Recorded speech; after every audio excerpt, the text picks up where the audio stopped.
Buenas tardes muchachos, ¿cómo están? Les saluda Carlos Arangurí. Saludo para el compañero de la Universidad Uladesh,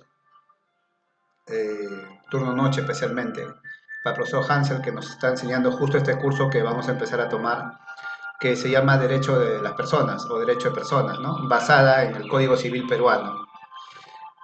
Justamente este código es tan grande, tan inmenso que estábamos viendo, que está compuesto por más de 10 partes, empezando por lo que era el título preliminar, que es lo que les comentaba ayer, que es la base fundamental para poder interpretar y describir, ¿no?, la norma legal que viene acá en el código. Entonces, el profesor nos dijo que miremos un video, ¿no?, que puso ayer en la sesión. Entonces les he hecho un resumen del video y luego de otros información, y voy a mencionar quién da la información para que juntemos todo y podamos avanzar. Primer punto, como les decía, que hagamos, al menos con este videito, he hecho un resumen de lo que viene a ser el título preliminar, pero del primer punto, ¿correcto? De lo que es la abrogación y derogación de leyes.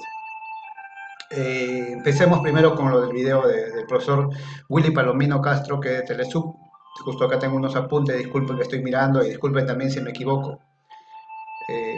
Si me doy un tiempo es porque de esta manera también yo capto y de pasada nos apoyamos, ¿no? Sería bueno también que alguien más por ahí haga su mismo videitos y nos pasamos información.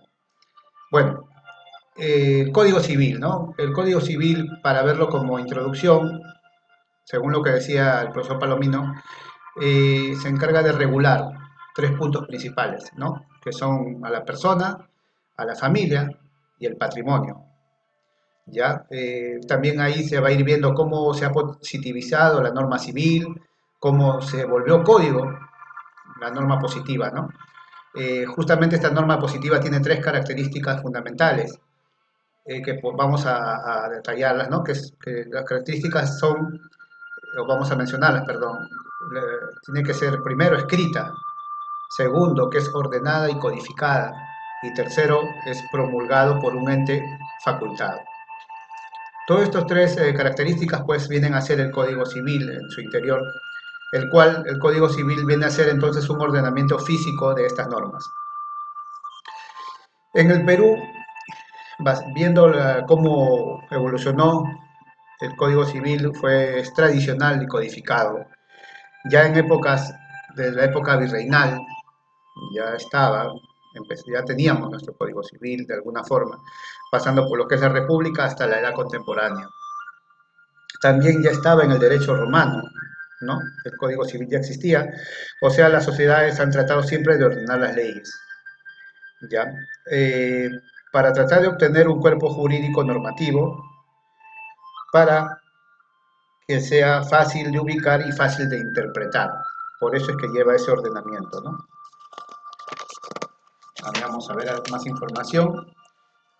Si mencionamos el derecho romano era porque Justiniano, como vimos en el primer ciclo con la profesora muy linda ella, Justiniano ya había creado el compendio, ¿no?, de las legislaciones, las resoluciones y también con el digesto, basándose en las costumbres, ¿no?, como fuente.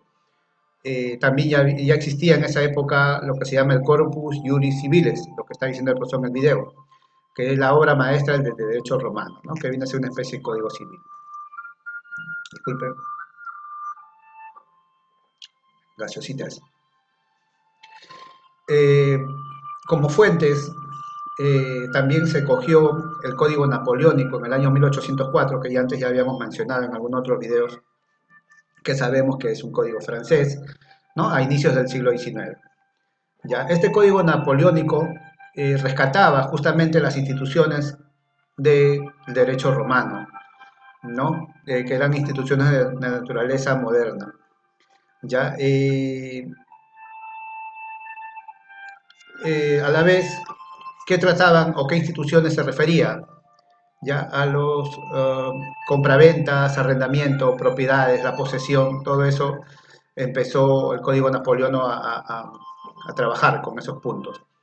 Ya el Código Napoleónico también rescató data no solamente del derecho romano, sino también del derecho alemán o de los países del norte de Europa, ¿correcto? los cuales estaban basados a los derechos consuetudinarios de la época. Luego, en 1942, fue cuando apareció el Código Civil italiano, ya que viene a ser el modelo en sí en general para Latinoamérica, cuando empezó el Código Civil a expandirse.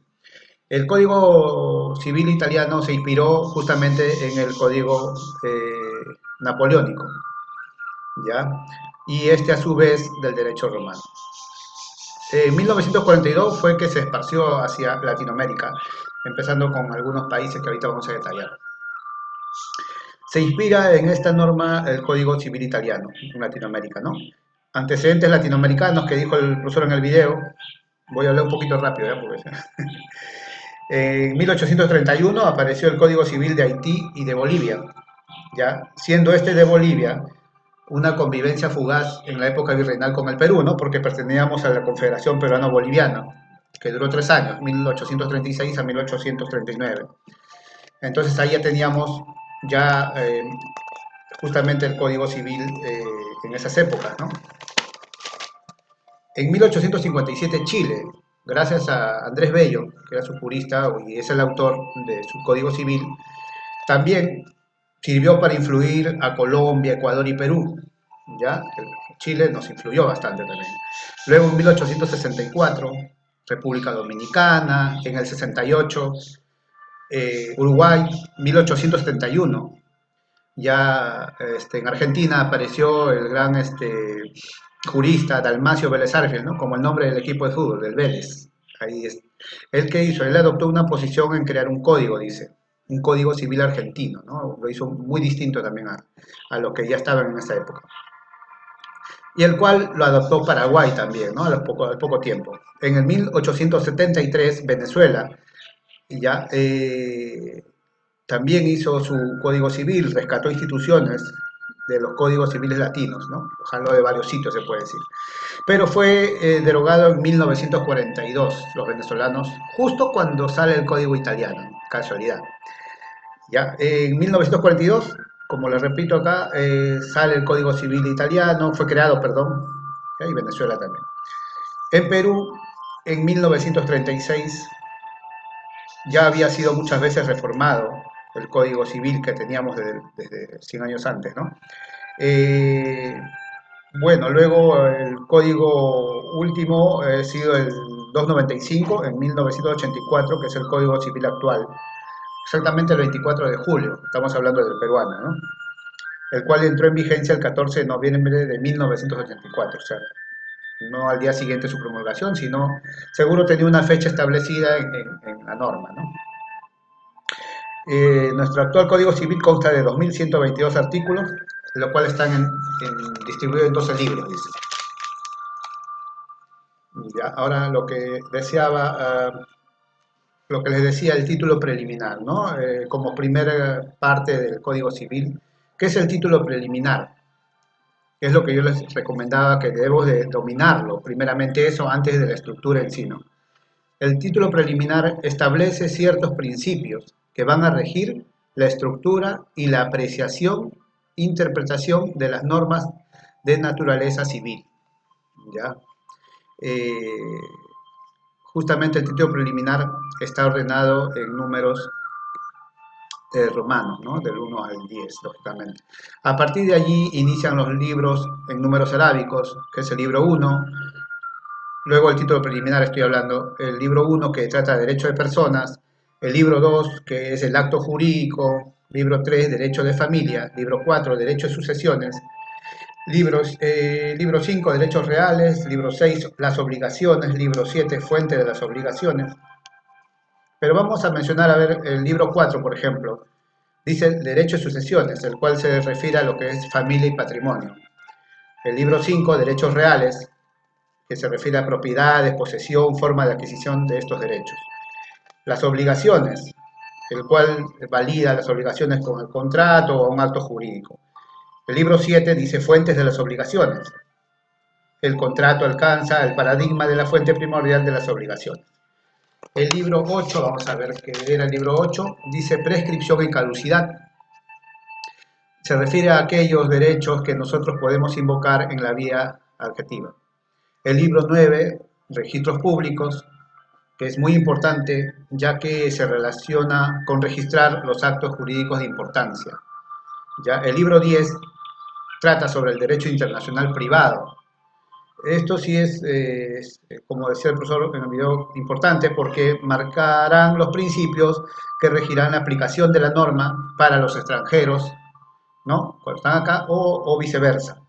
También creará la figura del reenvío, ¿ya? Es decir, aquella figura legislativa donde para solucionar un problema de nuestro país, acá en Perú, tenemos que remitirnos a la legislación extranjera para que ella pueda resolverlo. Eso se llama como reenvío, para poder solucionar un problema de un extranjero. Y el título final viene a ser la última parte del Código Civil, ¿ya? Es un texto el cual marca unas pautas, ¿ya? Como la vigencia, la normatividad y la derogación. ¿Ya? ¿De quiénes? De las normas que se opongan al Código Civil, lógicamente. ¿Ya? En 1984 es el Código y la normatividad positiva, ordenada y codificada del derecho civil peruano. Acuérdense de ese año, el 84, creo que había una olimpiada, no me acuerdo. ¿Ya? Ahí se creó nuestro último Código Civil o se modificó la última vez nuestro Código Civil. ¿Ya? Pero les he hablado de todos los libros, ¿no? Si se dan cuenta son 10, los cuales están codificados. El último que dice título final y el título preliminar, que es el más importante, que es el que nos importa o que yo recomiendo, ¿no? Ya cada uno estudia a su criterio. Las normas están en el código, en la constitución, ¿qué hacen? Regulan casi todos los actos civiles que nosotros día a día realizamos. ¿Quiénes? Las personas, la familia, la propiedad, transferencias y bienes. ¿Ya? Entonces, ahí les he hablado lo del video que ayer dijo que comentemos, ¿no? Que sí, algunos comentaron en el chat. Ahora vamos a hablar, estuve buscando, como les digo, sobre el título preliminar, ¿ya? Busqué una información, hay un youtubero de un link que se llama Academilex. Un patita sale hablando ahí, se ve que ya terminó la carrera y muy bueno. ¿Ya? De la página Academilex, el cual yo estuve buscando sobre la palabra abrogación de la ley, porque existe derogación y abrogación de la ley. Entonces, esto es muy importante porque en verdad, a nivel mundial, hay diferencias establecidas en los códigos de la Constitución, pero en el de nosotros es muy diferente, que al final se van a dar cuenta. Por ejemplo, dice abrogación de la ley. ¿Qué cosa es abrogación de la ley? ¿No? Universalmente hablando. La ley solo se deroga por otra ley, ¿ya? Eso es abrogación de la ley, que la ley solo se deroga por otra ley, el cual o se elimina por otra ley. Siempre correspondan a la misma materia, ¿ya? Civil con civil, penal con penal. Una ley civil no puede derogar a una penal, ¿ya? Eso es abrogación. A ver, vamos a ver, acá dice derogación. ¿Qué entendemos por derogación? Por declaración expresa, por incompatibilidad entre la nueva ley y la anterior, o cuando la materia de esta es íntegramente regulada por aquella. Ejemplo, una ley basada en fuentes de la costumbre y ya en estas épocas no son necesarias o quizá viceversa. Ante esta incompatibilidad, la ley tiene que ser derogada o abrogada. No confundirse con la ultraactividad. ¿Qué es la ultraactividad? Es cuando queda vigente en ciertos casos, ¿no? Una ley derogada. Hay algunas leyes que tienen el efecto de ultraactividad. Por la derogación de una ley no recobran vigencia las que ella hubiera derogado. La ley ya no tendrá más vigencia, pero la ley puede tener una excepción, ¿no? Que estábamos hablando, la cual va a ser favorable al ciudadano, una referencia, ¿no es cierto? Por eso habla también ahí del vocatio legis. ¿Qué significa el vocatio legis? Significa que toda norma cobra vigencia al día siguiente de su publicación, ¿no? Salvo, ¿no? Tenga una fecha en el contenido que indique que no, de repente a 2 meses, a un mes. Entonces, Sigamos viendo esas dos palabras que estamos tratando de investigar. Veamos dos palabras nuevas. Ya, ya, acá recién estoy viendo lo de las dos palabras que lo dijo un youtubero, Rubén Darío Márquez. ¿Ya? Él empezó hablando de que en un video anterior, refiriéndose a las antinomias, ¿no? Una antinomia es cuando hay un conflicto de leyes, ¿no es cierto? ¿Ya? Norma, una norma especial deroga a una norma general, un concepto. Una norma posterior abroga a una norma anterior. Una norma superior invalida a una norma inferior. Entonces, volvamos a recalcar. Abrogar. ¿Qué cosa es abrogar? Suspensión total de la vigencia de una ley. Puede ser expresa. Expresa significa que está escrito, ¿ya? En dicha norma. O puede ser tácita, cuando sin decirlo o escribirlo la regula completamente a esa ley, ¿no? O sea, es una pugna entre normas anteriores y posteriores. Por esto, una norma posterior abroga una norma anterior. Derogación, ¿qué cosa es?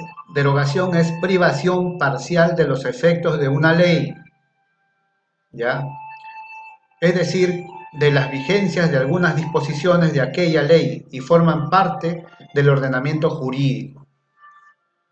Entonces, la derogación opera cuando algunas disposiciones de una ley contravienen lo establecido en otra ley.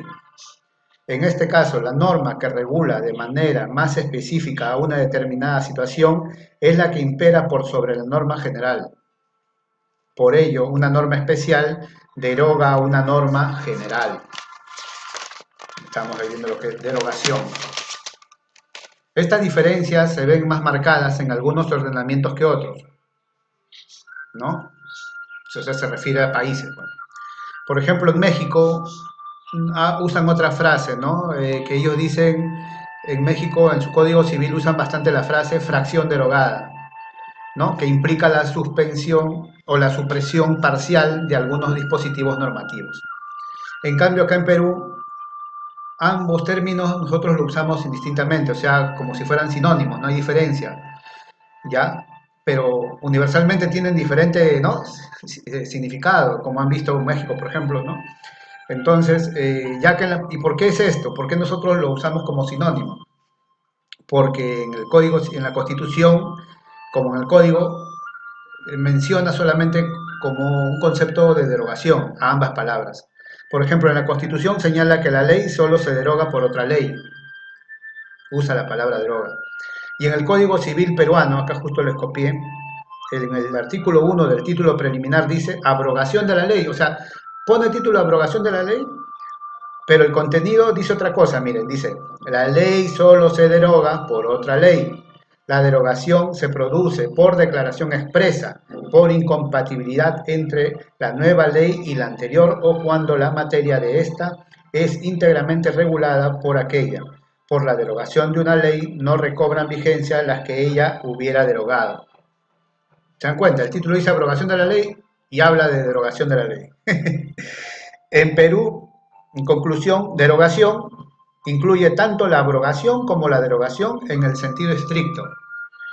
Entonces, esta distinción opera tan solo teóricamente, ¿no? Nada más. Bueno, ahí no tengo más datos, pero sí les había preparado, déjenme ver acá en mi computadora. Justamente como estamos hablando de lo que es derogación y abrogación, estaba buscando acá información. Nosotros, ¿qué podemos derogar? ¿No? Ya nosotros tenemos que hablar la palabra derogar, ¿no? Prácticamente, pues.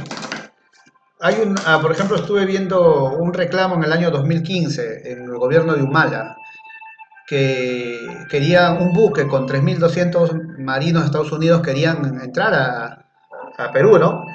No encontré la noticia si lo permitieron o no, pero averigüé más de eso y que sí existe, está tipificado, pues, ¿no? Está tipificado en una ley, ¿ya? Que es la ley 30.209 de normas legales del Congreso de la República.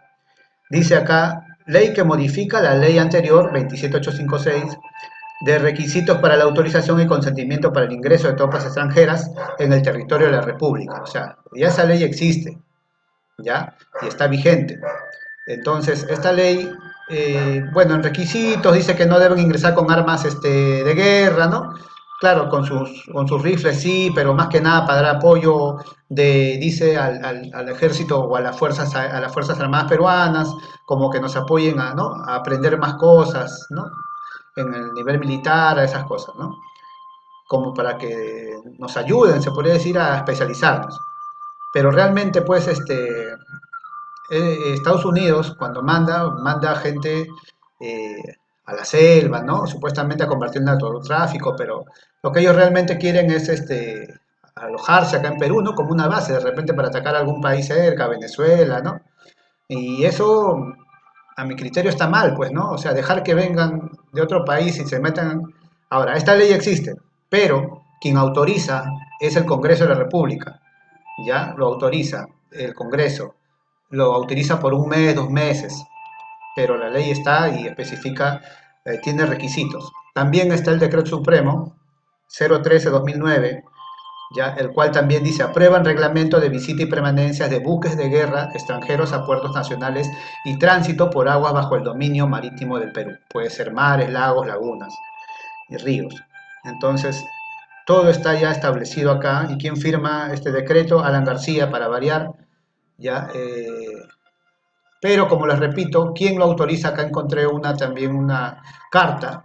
Por ejemplo, en el 2019 vinieron a hacer una visita, miren, les voy a leer. Dice, proyecto de resolución legislativa, marzo 2019, recibido.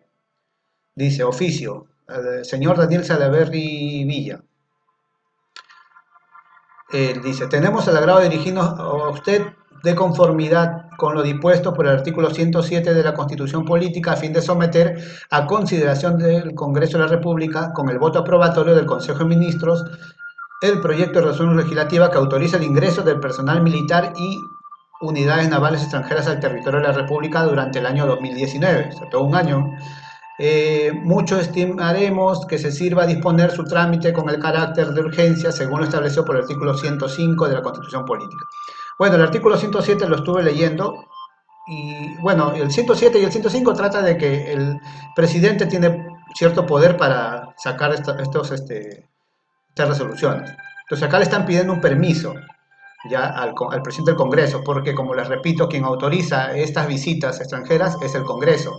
Y por cierto tiempo, y acá como vemos, un año dice acá, o con lo que quedaba ese año. Firma, dice Martín Alberto Vizcarra Cornejo y Salvador del Solar. Entonces, les hablo de todo esto de estos permisos que tienen prácticamente Estados Unidos, ¿no? Y otros países. Está mal, pues. Entonces ahí debemos basarnos más adelante a derogarlo, ¿no? Derogar esta ley, porque a mi criterio dejar que vengan militares a tu país es traición a la patria, o estoy mal, no creo, ¿no? Entonces, les hablé de todo esto último porque tiene que ver con lo que estábamos viendo, la derogación, ¿no? Entonces, eso es lo que quería mencionarles en este primer videíto de este curso, el cual, como les digo, basémonos en el título preliminar. Lo que he hablado yo ahorita es el primer punto.